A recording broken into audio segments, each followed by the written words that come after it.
दोस्तों आज हम पढ़ेंगे परावर्तन के प्रकार, टाइप्स ऑफ रिफ्लेक्शन। परावर्तक पृष्ठों की प्रकृति के अनुसार निम्नलिखित दो भागों में विभक्त किया गया है। दोस्तों आप लोगों ने पढ़ा कि परावर्तक पृष्ठों के प्रकृति के अनुसार, पहले आप लोग ये समझिए कि परावर्तक पृष्ठ किसे कहते हैं। चलिए आप लोगों को बताता हूँ। तो दोस्तों परावर्तक पृष्ठ उस पृष्ठ को कहते हैं जिस पृष्ठ से प्रकाश, परावर्तक पृष्ठ उस पृष्ठ से को कहते हैं जिस पृष्ठ से प्रकाश टकराकर परावर्तित हो जाता है। मतलब समझने की कोशिश कीजिए कि परावर्तक पृष्ठ उन पृष्ठों को कहते हैं जिनसे प्रकाश की किरणें टकराकर पूर्ण रूप से परावर्तित हो जाती हैं, उन्हें परावर्तक पृष्ठ कहते हैं। मतलब ये कोई हमारा समतल है, मान लीजिए ये कोई हमारा समतल पृष्ठ है, इसके किसी पृष्ठ से मान लीजिए ये प्रकाश की किरणें यहाँ पर आकर आपतित हुई, तो जब ये किरणें यहाँ से आपतित हुई तो उसी बिंदु से, उसी तल से ये किरणें परावर्तित हो जाती हैं। तो ये जो बिंदु होता है इसे बोलते हैं परावर्तक पृष्ठ, इसे बोलते हैं परावर्तक पृष्ठ। आप लोग समझ गए होंगे कि परावर्तक पृष्ठ किसे कहते हैं। एक बार फिर से सुनिए, परावर्तक पृष्ठ किसे कहते हैं।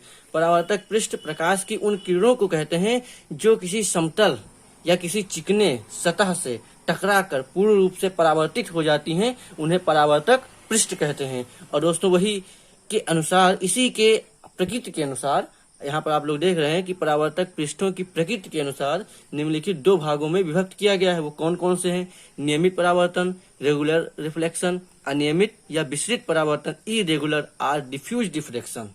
तो दोस्तों अब हम लोग सबसे पहले पढ़ेंगे नियमित परावर्तन, रेगुलर रिफ्लेक्शन। चलिए देखते हैं। जब प्रकाश का परावर्तन किसी पालिश युक्त चिकने पृष्ठ से होता है, जब प्रकाश का परावर्तन किसी पालिश युक्त चिकने पृष्ठ से होता है तो प्रकाश की किरणें परावर्तन के पश्चात एक दूसरे के समांतर होती हैं।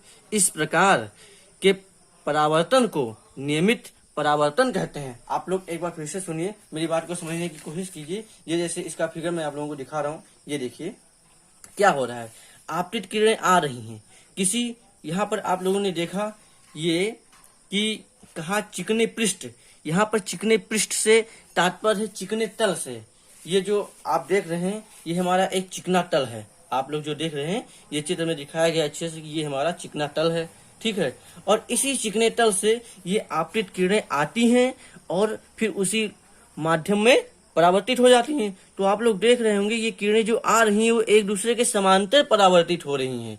तो वह किरणें जो किसी परावर्तक तल या चिकने तल से टकराकर पूर्णतः समांतर परावर्तित हो जाएं, उन्हें बोलते हैं नियमित परावर्तन, रेगुलर रिफ्लेक्शन। आप लोग समझ गए होंगे मैं क्या कहना चाह रहा हूँ। ये आपका चित्र है, आप एक बार इसका स्क्रीनशॉट ले लीजिए। आप लोग देख रहे होंगे आपतित किरणें आई, फिर परावर्तित हुई, फिर आपतित किरणें आई, फिर परावर्तित हुई, फिर आपतित किरणें आई, फिर परावर्तित हुई। इनमें क्या कॉमन है कि ये जो आपतित किरणें आ रही हैं वो परावर्तित तो हो रही हैं, पर इनमें एक गुण है कि ये एक दूसरे के समांतर परावर्तित हो रही हैं। तो ऐसी स्थिति जब उत्पन्न हो जाए कि किसी चिकने तल पर कोई आपतित किरणें आए और वो जब परावर्तित हो तो वो एक दूसरे के समांतर परावर्तित हो, तो उस स्थिति को हम बोलते हैं नियमित परावर्तन। उस स्थिति को हम लोग क्या बोलते हैं? नियमित परावर्तन। तो आप लोग नियमित परावर्तन को अच्छे से समझ गए होंगे। कहने का मतलब क्या है कि जब प्रकाश की किरणें किसी परावर्तन के पश्चात, मतलब जब परावर्तित हो किरणें तो उनके पश्चात एक दूसरे के समांतर होती हैं। आप लोग देख रहे होंगे कि किरणें जो है जब परावर्तन हो रही हैं तो एक दूसरे के समांतर हो रही हैं। आप लोग अच्छे से मेरी बातों को समझ चुके होंगे। अब हम लोग दूसरे पर चलते हैं। हमारा दूसरा क्या था? अनियमित या विसरित परावर्तन, इरेगुलर और डिफ्यूज रिफ्लेक्शन। तो ये आप लोग देख रहे होंगे, अनियमित या विसरित परावर्तन, इरेगुलर और डिफ्यूज रिफ्लेक्शन। आप जानेंगे ये क्या होता है। जब प्रकाश का परावर्तन किसी खुरदुरे पृष्ठ से होता है, जब प्रकाश का परावर्तन किसी खुरदुरे पृष्ठ से। आप लोग खुरदुरे पृष्ठ का क्या मतलब है अभी मैं आप लोगों को समझा देता हूँ, एक बार पहले पढ़ लेते हैं। जब प्रकाश का परावर्तन किसी खुरदुरे पृष्ठ से होता है तो प्रकाश किरणें परावर्तन के पश्चात विभिन्न दिशाओं में फैल जाती हैं। इस प्रकार के परावर्तन को अनियमित या विसरित परावर्तन कहते हैं। पहले आप लोग ये समझेंगे कि जब प्रकाश का परावर्तन किसी खुरदुरे पृष्ठ, ये इसका क्या मतलब है? मतलब ये है कि ये कोई सतह है, परंतु ये एकदम से प्लेन नहीं है। ये जो सतह है ये प्लेन नहीं बल्कि ऐसा हो। आप लोग देख रहे हैं ये खुरदुरा पृष्ठ है। तो जब इससे प्रकाश की किरणें आपतित होती हैं तो परावर्तित होने के समय ये विभिन्न दिशाओं में फैल, जैसे ये किरण इस दिशा में फैल गई, दूसरी किरण आई इस दिशा में फैल गई, तीसरी किरण आई इस दिशा में फैल गई, मतलब ये विभिन्न दिशाओं में फैल जाती हैं। तो वह घटना जहाँ पर प्रकाश किसी खुरदरे पृष्ठ से टकराकर विभिन्न दिशाओं में परावर्तित हो जाए तो उस घटना को हम बोलते हैं अनियमित या विस्तृत परावर्तन। मतलब घटना छोड़ दीजिए, परावर्तन को ही ले लीजिए। वह परावर्तन जहां प्रकाश की किरणें किसी खुरदरे पृष्ठ से टकराकर सभी दिशाओं में परावर्तित हो जाए तो उस घटना या उस परावर्तन को हम लोग अनियमित या विस्तृत परावर्तन बोलते हैं, इरेगुलर और डिफ्यूज रिफ्लेक्शन। तो दोस्तों आप लोगों ने ये तो पढ़ा। अब मैं आप लोगों को बताता हूँ कि अनियमित और विस्तृत जो परावर्तन है इसका हमारे जीवन में क्या उपयोग है। आप लोग ध्यान से एक बात को मैंने सोचिएगा कि जो हमारे घर में जो कांच की खिड़की होती है, कांच की जो खिड़की होती है वो खुरदरी होती है। आप लोगों ने देखा होगा वो खुरदरी होती है।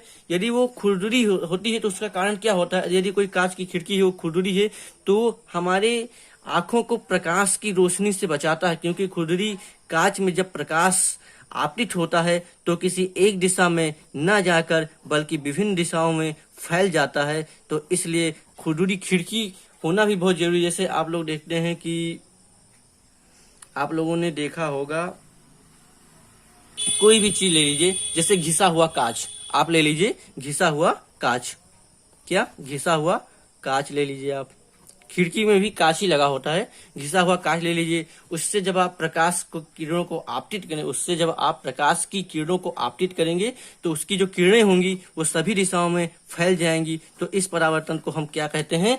अनियमित या विस्तृत परावर्तन, इरेगुलर और डिफ्यूज रिफ्लेक्शन। तो आप लोग अच्छे से समझ गए होंगे कि अनियमित या विस्तृत परावर्तन किसे कहते हैं। तो दोस्तों इसका फिगर मैं आप लोगों को दिखा देता हूं।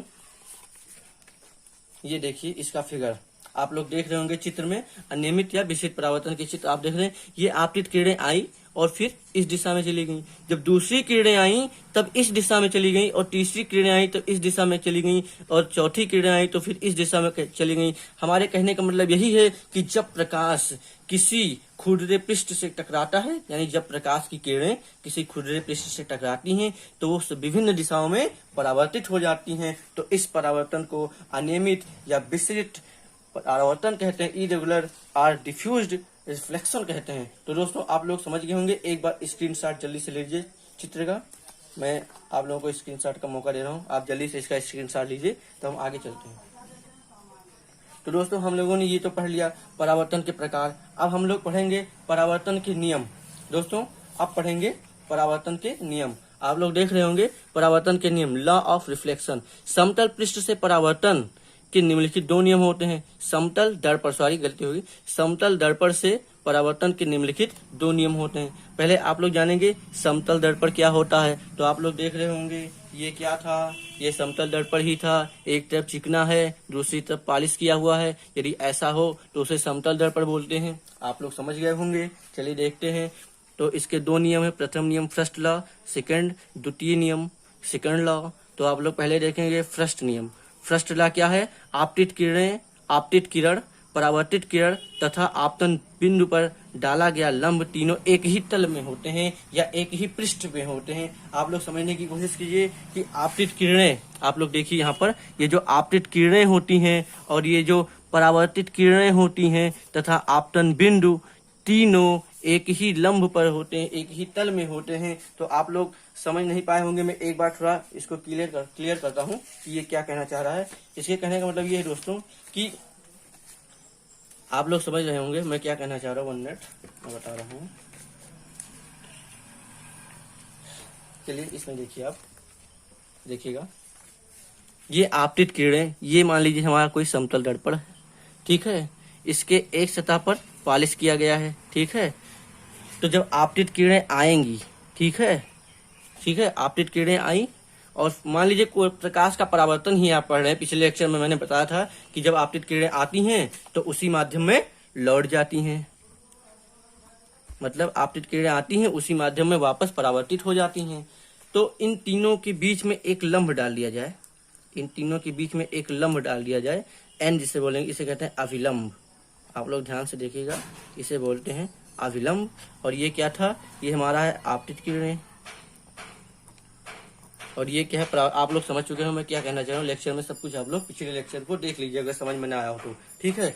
तो आप लोगों को क्या बता रहा है पहला नियम, कि ये जो आपतित किरणें होती हैं और अभिलंब तथा आपतन कोण और आपतन बिंदु तीनों एक ही तल में होते हैं या एक ही पृष्ठ में। पृष्ठ का मतलब इस बिंदु से है, मतलब एक ही बिंदु से होकर जाती है, यही प्रथम नियम है। प्रथम नियम आप लोगों ने पढ़ा, कहने का मतलब क्या था कि जो आपतित किरणें होती हैं, जो आपतित किरणें होती हैं तथा परावर्तित किरणें, जो परावर्तित किरणें होती हैं तथा आपतन बिंदु, यानी ये जो है इसे आपतन बिंदु बोलते हैं, ये तीनों, इन तीनों पर डाला गया एक लंब होता है, ठीक है।